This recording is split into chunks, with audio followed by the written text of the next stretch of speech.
Salut à tous, j'espère que vous allez bien, j'espère que vous portez à merveille. Alors les amis, les choses se dessinent pour les crypto-monnaies.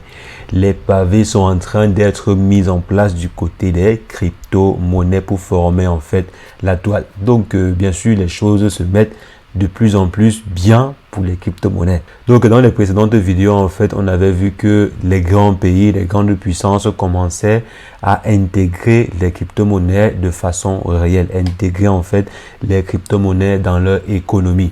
On a par exemple vu la Russie qui commençait déjà à accepter les crypto-monnaies comme moyen de paiement.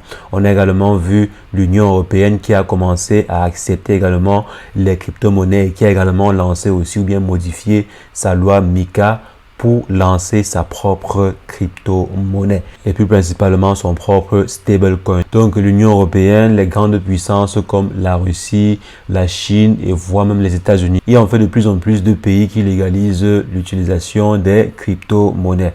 Et récemment, si l'Union européenne a validé, si on peut dire, via sa loi MiCA, la future intégration réelle des crypto-monnaies dans l'écosystème financier européen.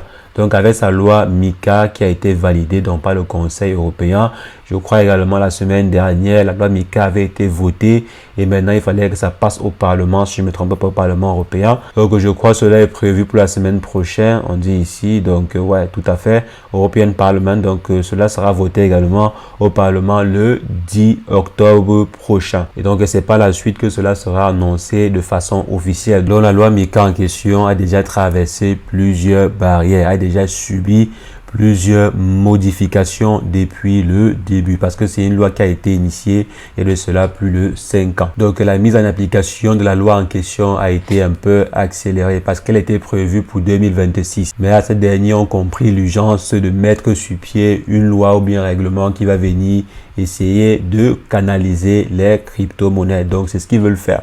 Ils veulent faire ainsi pour pouvoir réguler par exemple les crypto-monnaies, pour pouvoir par exemple taxer les crypto-monnaies parce qu'on sait tous pourquoi ils le font. Premièrement, c'est pour taxer. Deuxièmement, c'est pour contrôler. Donc, ils veulent contrôler le secteur en question parce qu'on sait très bien que le gouvernement a horreur quand ils n'ont pas la main mise sur la finance parce que la finance, c'est le nerf de la guerre. Et quand un gouvernement n'a pas la main mise sur sa finance, c'est un gouvernement dépourvu. Donc, ils veulent avoir la main mise sur les crypto-monnaies qui circulent dans l'Union européenne.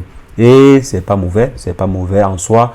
Donc, il y a la loi MiCA qui a été validée, ce qui va permettre aux crypto-monnaies de se développer également dans l'Union européenne. C'est vrai qu'à l'intérieur de ce règlement-ci, il y a plusieurs lois qui ne sont pas toujours assez intéressantes pour les crypto-monnaies. Mais de façon générale, il y a également des points assez intéressants dans ce règlement-ci. Et en plus de ça également, on a vu que les crypto-monnaies sont déjà implémentées dans plusieurs villes européennes. Comme ici en Suisse, dans un McDonald's suisse en fait, dans une ville en Suisse, il y a un McDonald's où vous avez la possibilité de pouvoir acheter en crypto-monnaie, plus précisément en Bitcoin.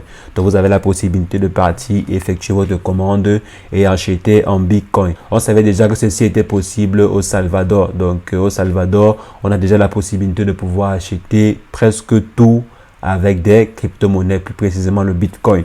Donc maintenant également en Europe, il y a une possibilité de le faire, donc plus précisément en Suisse. Donc vous pouvez par exemple vous rendre dans ce McDonald's-ci et effectuer votre achat ou bien effectuer votre commande en Bitcoin. Donc les choses sont en fait en train de se mettre sur pied en ce qui concerne les crypto-monnaies. On commence déjà à acheter le McDonald's, c'est déjà intéressant. Je pense que d'ici peu, on aura des possibilités aussi d'effectuer des achats en Bitcoin. Ici, vraiment, il s'agit d'effectuer des achats concrets en crypto-monnaies.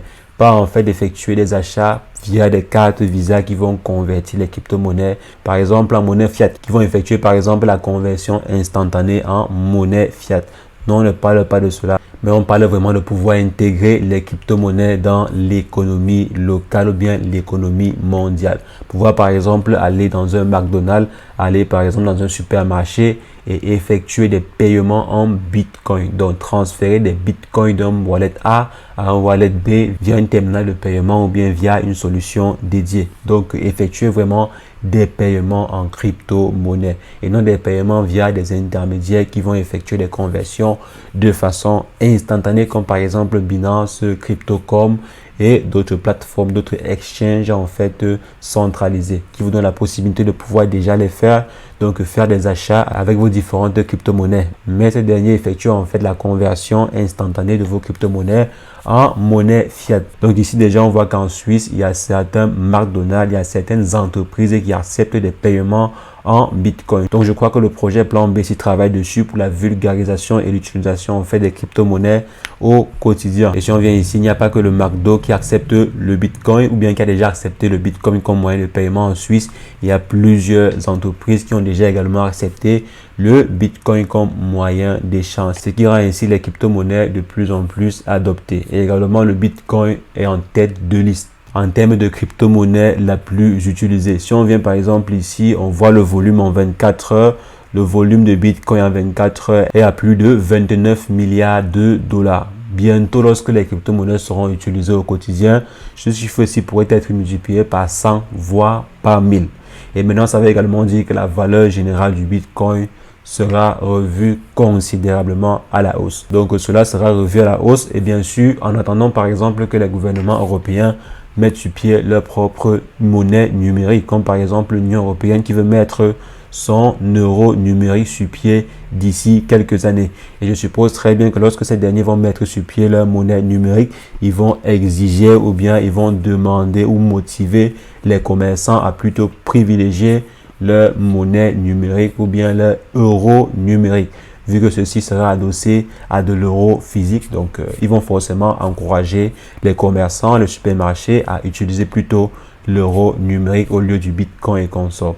Même s'ils ne le font pas de façon directe, ils vont inciter les différentes entreprises à plutôt utiliser l'euro numérique. Et c'est peut-être ça qui pourrait freiner l'utilisation du Bitcoin. Mais de façon générale, le Bitcoin va exploser. L'utilisation générale en fait du Bitcoin va exploser d'ici peu. Parce que le Bitcoin dans le monde des crypto-monnaies est un peu comme le dollar dans le monde fiat. Donc c'est la crypto-monnaie utilisée de façon universelle, donc comme le dollar. Si vous voulez par exemple payer quelqu'un en Chine ou bien dans un autre pays en crypto-monnaie, généralement c'est soit des stablecoins ou bien du Bitcoin, parfois de l'Ethereum et quelques rares fois des Binance. Donc généralement c'est soit des stablecoins ou bien des Bitcoins.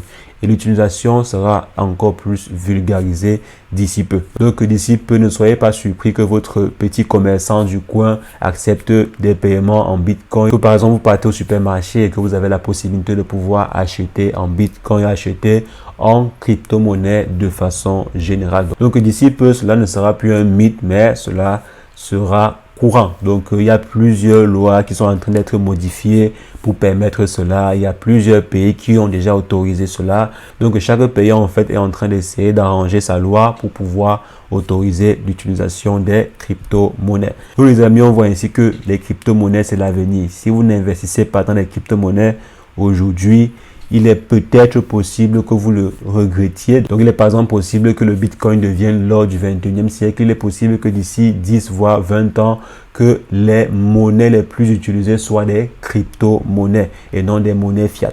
Donc, et si cela arrive, si vous n'aviez pas investi dans les crypto-monnaies, vous allez peut-être le regretter. Et bien sûr, investir dans les crypto-monnaies comporte toujours son petit taux de risque qu'il faut connaître. Donc les amis, c'est ce que je voulais rapidement partager avec vous dans cette vidéo. On va se revoir très prochainement pour une nouvelle vidéo sur le décryptage de crypto-monnaies. Mais entre-temps, portez-vous bien. Ciao, ciao.